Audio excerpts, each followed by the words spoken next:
Class 10th के MP board के विद्यार्थियों, देखिए इस वीडियो में मैं आपके लिए लेकर आ चुकी हूँ बेसिक मैथ का सेट ई, जो प्रॉपर सॉल्यूशन के साथ में रहेगा। इसके पहले मैं आपको 4 सेट बता चुकी हूँ, आपने नहीं देखे तो आप चैनल पर जाकर देख सकते हैं। ठीक है, अच्छे से अच्छे नंबर यदि आप लाना चाहते हैं तो जो आपको हम 6 मॉडल पेपर साथ में स्पेशल पीडीएफ दे रहे हैं, आप इनको अच्छे से कंप्लीट करें। पूरा पेपर आपका इन्हीं में से आ जाएगा। ठीक है, बिल्कुल आपको चिंता नहीं करनी है। तो चलिए बिना किसी डाउट के वीडियो को शुरू करते हैं। सारे प्रश्न ए टू जेड अच्छे से हम यहाँ पर रीड करेंगे। तो देखिए पहला प्रश्न है 12, 15 और 21 का एलसीएम है, तो इनका एलसीएम बनेगा आपका 420। दूसरा है द्विघात बहुपद है x square plus b x plus c के शून्यकों की अधिकतम संख्या होगी 2, कितनी रहेगी 2।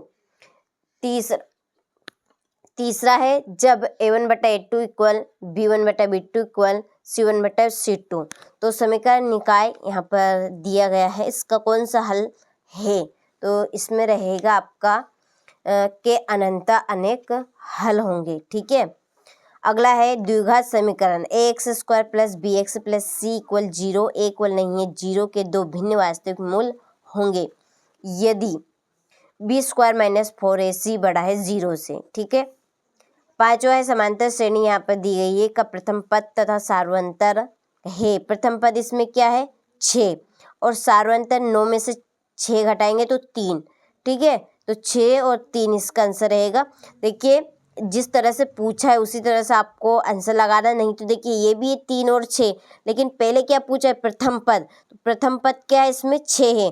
फिर उसके बाद में सार्वंतर पूछा है, तो सार्वंतर a2 में से a1 घटाएंगे तो a2 क्या है 9 और a1 क्या है 6, तो 9 में से 6 घटाएंगे तो 3। ठीक है, तो इसका आंसर आपका 12 रहेगा। छठा है किसी त्रिभुज एबीसी में बी डी ई समांतर ए बी तथा C D equal 3 centimetre, E C equal 4 centimetre, B equal 6 centimetre, तब डी ए होगा, तो डी ए होगा आपका 4.5 सेंटीमीटर। ठीक है, चलिए इसके बाद ये आपके थोड़ा सा मिसप्रिंट है, यहाँ से देखिए choose the correct option and right English version वालों के लिए पहले का आपका ए, ठीक है, दूसरे का डी, तीसरे का सी, तीसरे का सी नहीं डी है, चौथे का सी, थोड़े से हो जाती है मिस्टेक, इसका बी और इसका सी रहेगा। ठीक, चलिए बढ़ते हैं अब रिक्त स्थान की ओर। देखिए एक प्राकृत संख्या का अभाज्य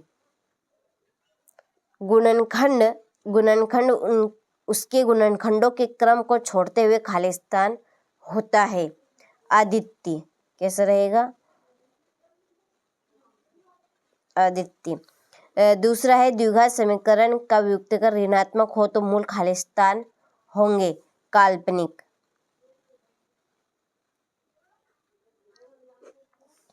तीसरा है समांतर श्रेणी 3/2 1/2 -1/2 -3/2 डॉट में सार्वंतर डी इक्वल खाली स्थान है -1, क्या बनेगा -1। सभी वृत्त खाली स्थान होते हैं समरूप। यदि एक बिंदु का y निर्देशांक 0 है तब वहाँ खाली स्थान अक्ष पर स्थित होगा, एक्स अक्ष पे। 1 + कोट स्क्वायर थीटा का मान खाली स्थान है कोस स्क्वायर थीटा। ठीक है, चलिए यहाँ से आप स्क्रीनशॉट ले लीजिए ये। ठीक है, इसी के नीचे आपके इंग्लिश वर्जन वालों के लिए यहाँ से स्क्रीनशॉट ले आप, हो गया। चलिए सत्य की ओर बढ़ते हैं। देखिए पहला है दो आकृतियों के आकार असमान होने पर वहाँ समरूप आकृतियाँ कहलाती है, तो ये आपका असत्य है। दूसरा, देखी गई वस्तु का उन्नयन कोण दृष्टि रेखा और क्षैतिज रेखा से बना कोण होता है, जबकि वस्तु देखने के लिए अपने सिर को नीचे की ओर झुकाना पड़ता है, तो ये आपका असत्य। दृष्टि रेखा प्रेक्षक की आँख को उस वस्तु के बिंदु को मिलाने वाली रेखा होती है, ये भी असत्य। वृत्त के एक बिंदु पर एक और केवल एक स्पर्श रेखा होती है, सत्य। घटना जिसकी घटित होना असंभव है की प्रायिकता 0 होती है, होगी, सत्य। और एक सिक्के को उछालने पर हेड आने की प्रायिकता 1/2 है, सत्य। ठीक है, चलिए इसके बाद में ये आपके इंग्लिश वर्जन वालों के लिए। ठीक है, चलिए सही जोड़ी बनाइए। पहली व्यापक श्रेणी, तो व्यापक श्रेणी है आपकी a + 1d a + 2d a + 3d, इस तरह से क्रिया चलेगी। किसी बिंदु की y अक्ष से दूरी कहलाएगी भुज। sin square a + cos square a का मान होगा 1। ठीक है, tan 60 डिग्री का मान है करनी 3। त्रिज्यखंड का क्षेत्रफल है θ/360 × πr²। और वृत्त के चतुर्थांश का क्षेत्रफल 1/4 πr²।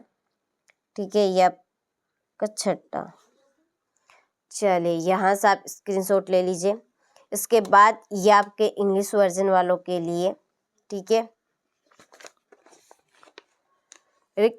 एक वाक्य में उत्तर दीजिए। पहला कि किसी वर्ग समीकरण के चर के दोनों मान उस वर्ग समीकरण के क्या कहलाते हैं, मूल कहलाते। क्या कहलाएंगे, मूल। अगला है मूल बिंदु से बिंदु y xy की दूरी लिखिए। xy की दूरी होगी √x² + y²। तीसरा है किसी भाव बिंदु से वृत्त पर अधिकतम कितनी स्पर्श रेखाएं खींची जा सकती है, 2। कितनी, 2। शंकु के आयतन का सूत्र लिखिए। शंकु के आयतन का सूत्र बनेगा 1/3 πr²h। शंकु की तिर्यक ऊंचाई का सूत्र लिखिए। शंकु की तिर्यक ऊंचाई का सूत्र है x² + y²। सॉरी, गलत लिख दिया मैंने, r² + h² करने में। ठीक है, आंकड़ों में सर्वाधिक बारंबारता वाला पद क्या कहलाता है, बहुलक। क्या कहलाएगा, बहुलक। ठीक है, चलिए इसके बाद ये आपके इंग्लिश वर्जन वालों के लिए। यहाँ से आप अच्छे से स्क्रीनशॉट लें। ठीक है, चलिए इसके बाद में छठा क्वेश्चन। संख्या 5005 को अभाज्य गुणनखंडों के गुणनफल के रूप में व्यक्त कीजिए। सिद्धि कीजिए करनी 3 एक अपरिमेय संख्या है। ठीक है, चलिए तो ये आप किस तरह के प्रश्न हैं। ठीक है, इन प्रश्न की PDF के लिए आप एप्लीकेशन पे चले जाइएगा। ठीक है, किसी बहुपद px के लिए y = px का ग्राफ नीचे आकृति में दिया है। प्रत्येक स्थिति में px के शून्यकों की संख्या ज्ञात कीजिए। ठीक है, t² - 15 के शून्य ज्ञात कीजिए। यह आपका 10वां अनुपातों a1/a2 b1/b2 और c1/c2 की तुलना कर ज्ञात कीजिए। ठीक है, ये आपका अथवा। चलिए क्वेश्चन नंबर 11। गुणनखंड विधि से द्विघात समीकरण 2x² + x - 6 = 0 के मूल ज्ञात कीजिए। 12वां प्रश्न है -5 - 1 3 7 के लिए प्रथम पद तथा सार्वंतर लिखिए। ठीक है, ये आपका 13वां प्रश्न। इसके बाद में अथवा ये 14वां प्रश्न आपका। चलिए 15वां है 15 cot A = 8 हो तो sin A और sec A के मान ज्ञात कीजिए। प्रायिकता की परिभाषा बतानी है। यदि PE = 0.95 है तो PE नहीं की प्रायिकता क्या होगी।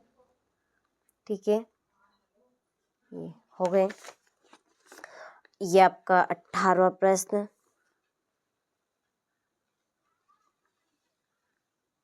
ये आपका अथवा। ये 19वां प्रश्न, 19वें का अथवा। इन सभी के आंसर शीट के लिए आप एप्लीकेशन पर जाइएगा, वहाँ से सेलेक्ट करके आप बेसिक मैथ, ठीक है, उस बेसिक मैथ के नाम से डली हुई है पूरे 6 मॉडल पेपर की सॉल्यूशन की PDF, और साथ में स्पेशल PDF भी आपको बहुत जल्दी मिल जाएगी, ठीक है। तो आप चेक करते रहिएगा, ठीक है, एप्लीकेशन को। ये आपका 22वां लास्ट है, ये आपका 23वां प्रश्न, ठीक है। और ये आपका इंग्लिश वर्जन वालों के लिए इसका अथवा है, ये अथवा हो गया, ये इंग्लिश वर्जन वालों के लिए, ठीक। चलिए, तो आपने सारे अथवा सहित प्रश्नों का स्क्रीनशॉट ले लिया होगा। चलिए मिलते हैं आप सेट F के साथ।